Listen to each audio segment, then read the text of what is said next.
explain what can you do Mhm. to live in your passion of emergency medicine, if that is where it lies, and still feel like you have that work-life balance to thrive and still feel like you have the energy to continue to do that? Mm.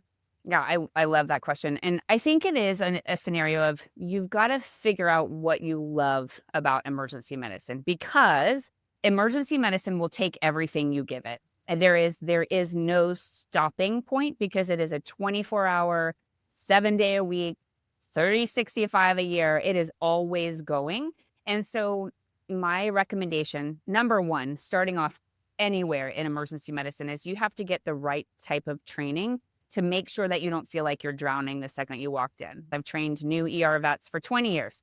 And the reality is that everybody is capable of doing it. You get the incredible medicine and the training that you need to be able to do it. But unless you have somebody willing to walk through how to do it, not just the medicine of it, but how to manage the intense emotions that come from clients, the intense stress that come from your technical staff, how to triage appropriately and pick out the ones that really need your attention first, and then how to emotionally handle the fact that you're going to have some waiting for 6 hours. That is just the medicine on top of the movement of emergency medicine. So you can have somebody train you and know about the medicine. Like that's almost the easy part.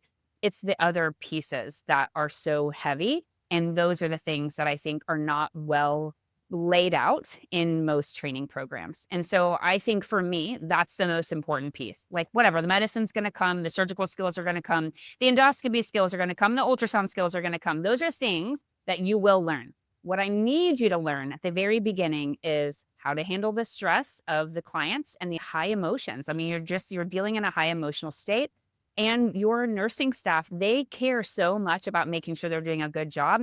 And then when it gets really busy, they get really intensely stressed. And so managing the room and managing your staff. And then again, making sure that you are giving the appropriate treatment at the appropriate time. And that is a nuanced kind of skill. That takes some time and that takes really intentional mentorship for you to be able to pick up on those skills.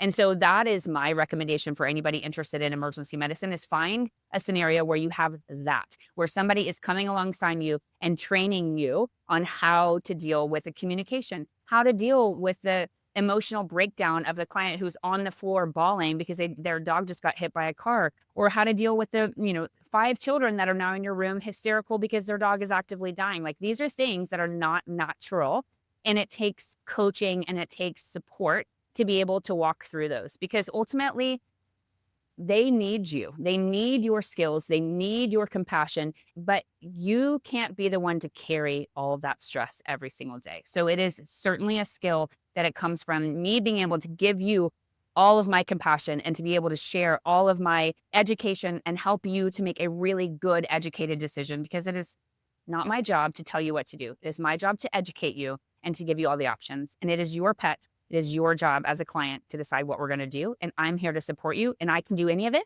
I have the skills to do any of it. But it doesn't mean that I'm going to make the recommendation about telling you what to do. This is your job. And so coaching them through, being able to communicate in an effective way that the clients feel heard, the clients feel supported, and the clients feel educated.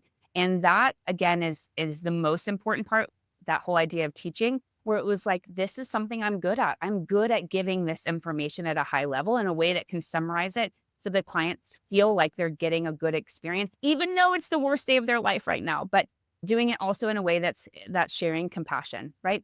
And that just takes time to hone those skills. And it takes somebody like me training the next generation of ER veterinarians in how to do that well and not to carry the emotions of room one as you go into room two to talk about the next dying animal. So it's not for everybody. There's no doubt.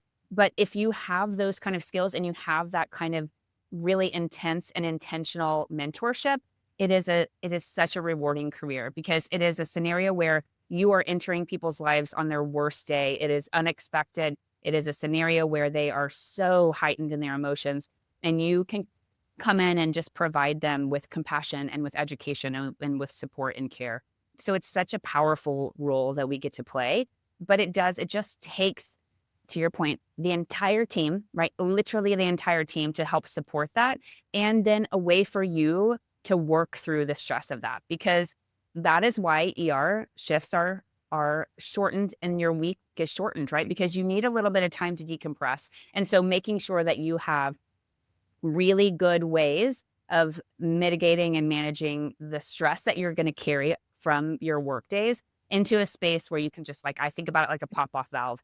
For me, that is time with my family, that is time with my faith and church, and that is exercise. So as long as I have my breaks off of the clinic floor and I can get all of those things filled, I'm like, whoo, here we go. We're ready to go and we can do it again. But if you don't have a way to really find that balance in life, that is where people get burned out. Because if they feel like, oh, yeah, well, I did all of that these 3 days and now I'm going to work on medical records for the next 2 days. Like, that's ER is supposed to be intense for a short period of time and then whew, big break. That is the way that it's made. That's how they do it in human medicine. It's the way that it can be sustainable.